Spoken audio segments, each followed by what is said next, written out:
ಬಿಡೆನು. ಆ ಮಾತು ಹೇಳಿದನಲ್ಲ, ತಾ ಹೇಳಿದನಲ್ಲವೇ.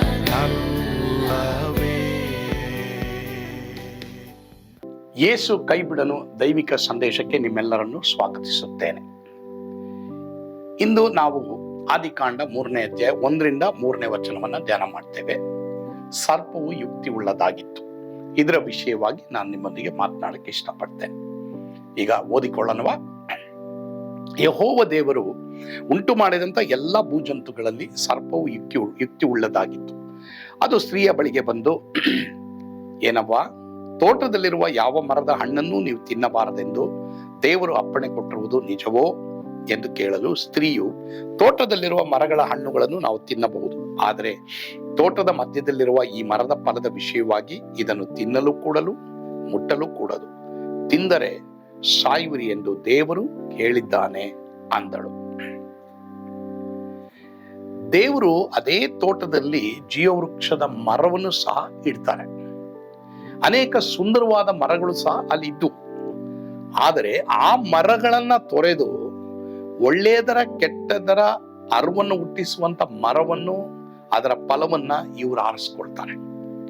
ಅಂದ್ರೆ ಅವರಿಗೆ ಜೀವ ಬೇಕಾಗಿರಲಿಲ್ಲ, ಅದಕ್ಕೆ ಬದಲಾಗಿ ಅವರು ಜ್ಞಾನ ಆರಿಸ್ಕೊಳ್ತಾರೆ.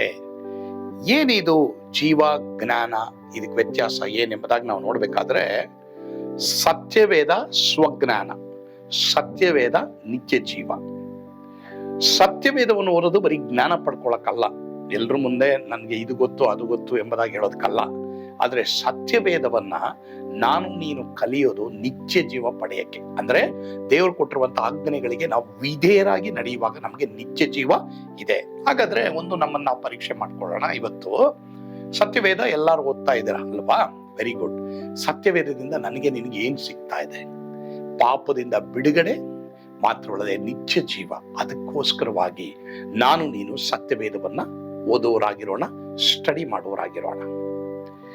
ಇನ್ನೊಂದು, ಇವೆರಡರಲ್ಲೂ ಯಾವುದನ್ನ ಆರಿಸ್ಕೊಳ್ತೇವೆ ಅನ್ನೋದು ಬಹಳ ಪ್ರಾಮುಖ್ಯ. ಇದರ ಇನ್ನೊಂದು ಅರ್ಥ, ದೇವರೊಂದಿಗೆ ಸಂಪರ್ಕವಿಲ್ಲದೆಯೇ ಸತ್ಯವೇದವನ್ನ ತಿಳಿಯುವುದರಿಂದ ಮನುಷ್ಯನು ಆತ್ಮದಲ್ಲಿ ಸಾಯ್ತಾನೆ. ಇದನ್ನೇ ಆದಾಮ ಹವಳು ಮಾಡಿದ್ರು.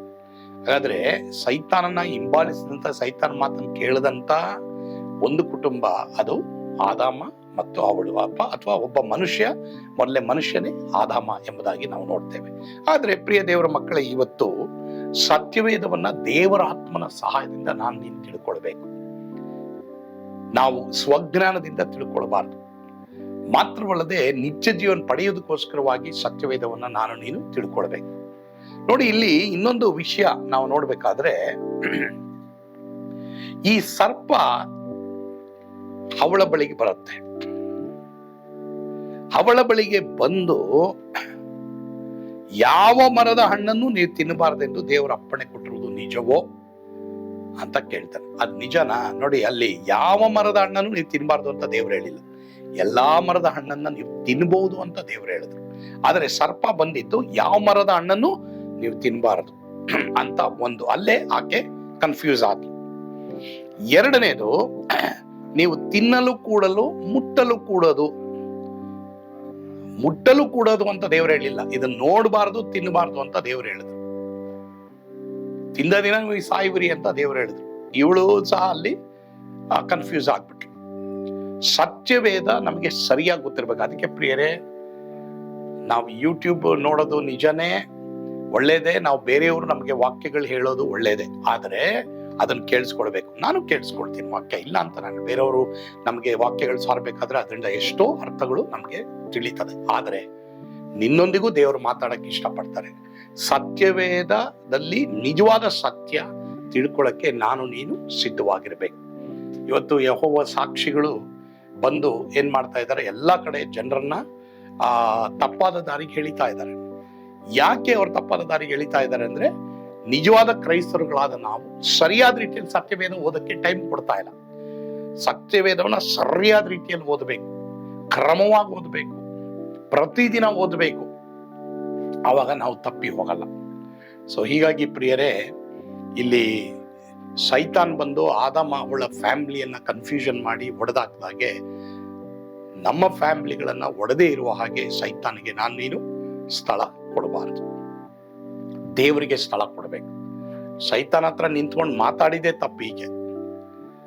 ದೇವ್ರಿಗೆ ಹೇಳ್ಬಿಟ್ಟಿದಾರಲ್ಲ, ಇನ್ನೇನು ಅದನ್ನ ವರ್ಣಿಸಕ್ ಹೋಗೋದು ಸೈತಾನ? ಅವನ ಹತ್ರ ಯಾಕೆ ನಿಂತ್ಕೋಬೇಕು? ಅವನೇನಾ ಇವರನ್ನ ಏದೇನ್ ತೋಟದಲ್ಲಿ ಇಟ್ಟಿದ್ದು? ಸೈತಾನನೇನಾ ಏದೇನ್ ತೋಟದಲ್ಲಿ ಇವ್ರಿಗೆ ಬೇಕಾದದೆಲ್ಲ ಸಿದ್ಧ ಮಾಡಿದ್ದು? ದೇವರಲ್ವಾ? ಹೀಗಾಗಿ ಪ್ರಿಯರೇ, ಬಹಳ ಪ್ರಾಮುಖ್ಯ ನಮಗೆ ದೇವರು ಕೊಟ್ಟಿರುವಂತ ಬೋಧನೆ, ನಮಗೆ ಕೊಟ್ಟಿರುವಂತ ಸಭೆಗಳು, ಇದಕ್ಕೆ ಕ್ರಮವಾಗಿ ಹೋಗಿ ನಾವು ಅಲ್ಲಿ ಸರಿಯಾಗಿರೋದಕ್ಕೆ ದೇವರು ಕೃಪೆ ಕೊಡ್ಲಿ. ಕರ್ತನ ಖಂಡಿತವಾಗಿ ಆ ರೀತಿ ಎಲ್ಲರೂ ನಡೆಸಲಿ. ಕನ್ಫ್ಯೂಷನ್ ಇದ್ರೆ ಕನ್ಫ್ಯೂಷನ್ ಒಳಗಾಗಬೇಡಿ. ದೇವರ ವಾಕ್ಯವನ್ನು ಓದೋದಕ್ಕೆ ನಮ್ಮನ್ನು ನಾವು ಒಪ್ಪಿಸಿಕೊಡೋಣ. ಕರ್ತನ ತಾನೇ ನಮ್ಮೆಲ್ಲರನ್ನು ಆಶೀರ್ವಾದ ಮಾಡಲಿ. ಆಮೇಲೆ ಪ್ರಾರ್ಥಿಸೋಣವಾ. ನಮ್ಮನ್ನು ಬಹಳವಾಗಿ ಪ್ರೀತಿ ಮಾಡಿದಂತ ನಮ್ಮ ಸ್ವರ್ಗೀಯ ತಂದೆಯಾದ ದೇವರೇ, ನಿಮ್ಮ ಸ್ತೋತ್ರಪ್ಪ. ಈ ಸಂದರ್ಭದಲ್ಲಿ ಯಾರ್ಯಾರು ಇವತ್ತು ಸತ್ಯವೇದ ಗೊತ್ತಿಲ್ಲದೆ ಗಲಿಬಿಲಿಗೆ ಒಳಗಾಗಿದ್ದಾರೋ ತಂದೆಯಾದ ದೇವರೇ, ಅವರನ್ನ ಸರಿಪಡಿಸು. ಮತ್ತೊಮ್ಮೆ ಸತ್ಯವೇದವನ್ನು ಓದುವುದಕ್ಕೆ ತಮ್ಮ ಜೀವಿತ ಒಪ್ಪಿಸಿಕೊಡುವ ಕೃಪೆ ಕೊಡು. ಯೇಸುವಿನ ಹೆಸರಿನಲ್ಲಿ ಪ್ರಾರ್ಥಿಸ್ತೇವೆ ಸ್ವಾಮಿ, ಆಮೇನ್. ಕರ್ತನು ತಾನೇ ನಿಮ್ಮೆಲ್ಲನ ಆಶೀರ್ವಾದ ಮಾಡಲಿ. ಯೇಸು ನಿಮ್ಮನ್ನು ಕೈ ಬಿಡನು. ಆಮೇನ್.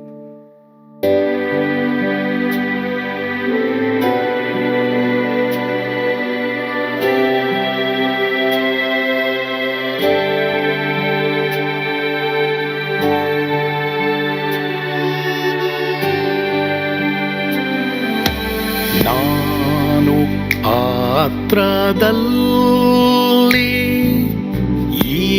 ಇರುವಾಗಲೂ ನೀನು ಭಯಪಟ್ಟು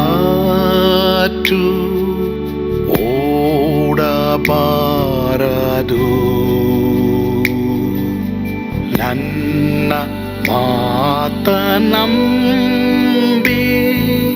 ಸ್ಥಿರವಾಗಿರು. ನಿನ್ನ ಬಿಡಲಾರೆ,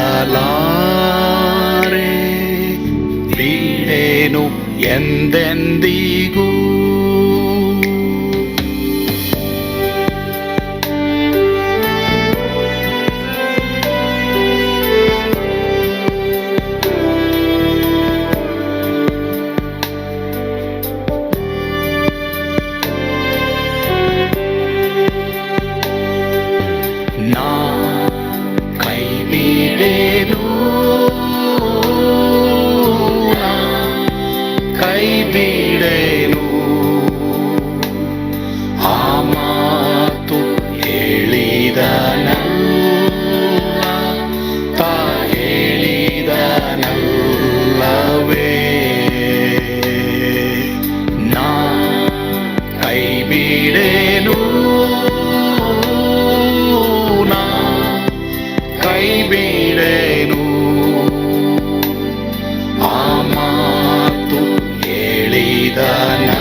ಹೋದರು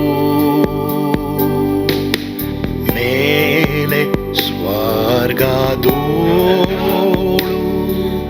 ಬಾದಲಾಗದು.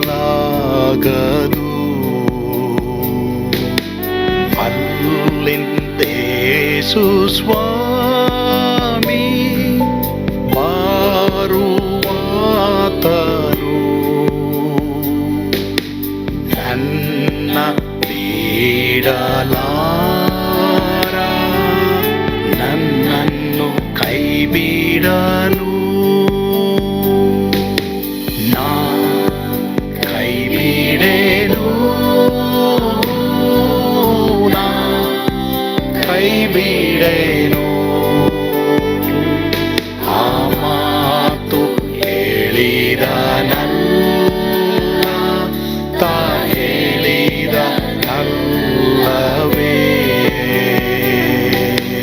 ನಾ ಕೈ ಬಿಡೆನು,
ಸ್ವಾಮಿ ನೀಡಲಾರ,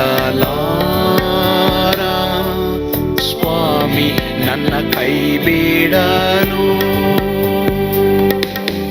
ನಾ ಕೈ ಬಿಡೆನು,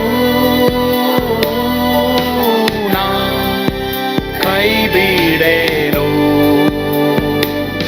ಆ ಮಾತು ಹೇಳಿದನಲ್ಲ, ತಾ ಹೇಳಿದನಲ್ಲವೇ,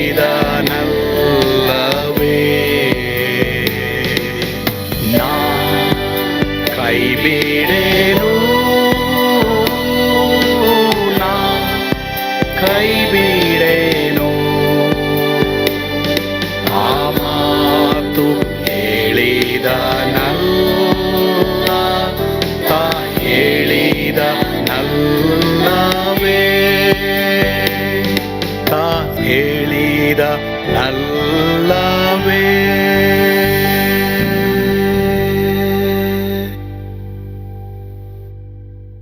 ನಾ ಕೈ ಬಿಡೆನು,